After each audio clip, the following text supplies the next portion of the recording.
জমে উঠেছে জাকসু নির্বাচন, চায়ের চুমুকে চলছে নির্বাচনী প্রচারণা। জাহাঙ্গীরনগর বিশ্ববিদ্যালয়ের মুরাদ চত্বর থেকে বিস্তারিত জানাতে যুক্ত হচ্ছেন প্রতিনিধি কামরুজ্জামান।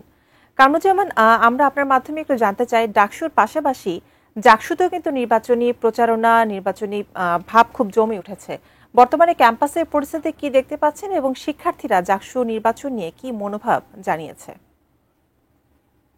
ধন্যবাদ রমিতা। আমি এই মুহূর্তে রয়েছি একদম জাহাঙ্গীরনগর বিশ্ববিদ্যালয়ের যে ঠিক মুরাদ চত্বরে, যেখানে কিন্তু চায়ের চুমুকে নির্বাচনের যে ঝড় সেটি কিন্তু আমরা দেখতে পাচ্ছি। আমরা সকালবেলায় এখানে এসেছি, আমরা দেখেছি বিভিন্ন ফন্ডের বিভিন্ন ছাত্র যারা প্রার্থী তারা কিন্তু দেখেছি যে বিভিন্ন তারা কিন্তু চায়ের কাপে তারা চুমুকে চুমুকে তারা কিন্তু আলোচনায় তারা কিন্তু ঝড় বয়ে যাচ্ছে। তবে শিক্ষার্থীদের মধ্যে আমরা উৎফুল্ল দেখেছি, উদ্বিগ্ন দেখেছি। কেন উদ্বিগ্ন আমরা এই বিষয়ে একটু কথা বলবো। একজন প্রার্থী যিনি নির্বাচন করছেন, আমরা তার সাথে কথা বলবো। কি অবস্থা নির্বাচনে, কেন এবার মহিলা প্রার্থী নারী প্রার্থী কম, তাছাড়া আপনাদের উদ্বিগ্ন জায়গা কি? আমি শিমুল, বিশ্ববিদ্যালয়ের 50তম আবর্তনের শিক্ষার্থী।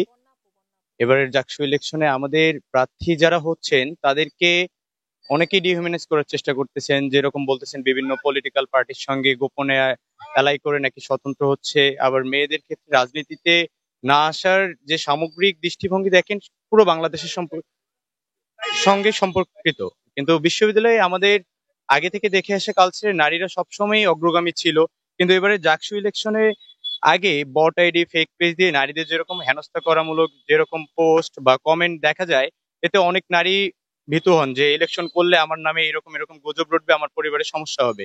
আমার এক বান্ধবী ছিল, ও মনোনয়ন নিতে গিয়ে এটা ভাবছে যে আমার প্রতিপক্ষ যদি আমার নামে ফেসবুকে যদি হচ্ছে মিথ্যা রটায়, এটাতে যদি আমার পরিবারে ইফেক্ট করে, এই ভয়ে অনেকে হচ্ছে ইলেকশনে আসতে যাচ্ছে না, ট্র্যাকিং এর কারণে। হ্যাঁ, যেমনটি শুনছিলেন যে আমরা আরেকজনের সাথে একটু কথা বলবো, যে দেখতে পাচ্ছেন যে এই ছিল আমার কাছে সর্বশেষ জাহাঙ্গীরনগর বিশ্ববিদ্যালয় থেকে। আমরা ফিরে যাচ্ছি স্টুডিওতে রমিতার কাছে। রমিতা।